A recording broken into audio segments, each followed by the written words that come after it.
interesting afternoon, I can say the least. This is going to be a long afternoon. It's interesting. When a dozen or so cows decide to turn a busy section of the interstate into a pasture, calling it interesting may be a bit of an understatement. Hundreds, possibly thousands of cars just couldn't get moving Friday afternoon after a big rig loaded with 62 cows took a turn for the worst on 2059 between the Cottondale and Tuscaloosa exits. According to witnesses, tires blew, the trailer was ripped from the rig, and slid for about 100 feet, leaving some very confused cows behind. It was pretty horrifying.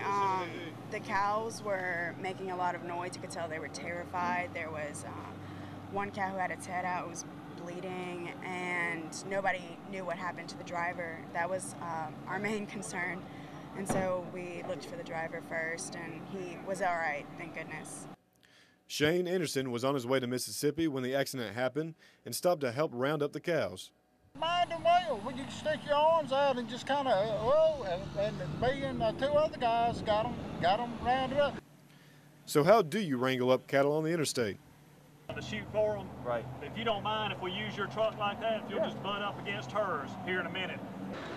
As you can see behind me, officers and volunteers are creating a perimeter using semi-trucks, fences, and their own vehicles so they can funnel the cows into the back of a trailer. Alabama State Troopers and Tuscaloosa Police, along with some volunteers, rounded the cows up. It wasn't exactly like the Old West, but it gave bored motorists something to watch while they thought about, you guessed it, dinner. What you gonna have for dinner tonight? I guess some beef. Won't be no steak tonight. But I did have steak last night, come to think of it. A big one. I don't know, you know. She's cooking, thank God. Maybe we should put dinner on hold. Or in the back of a truck. The driver wasn't injured.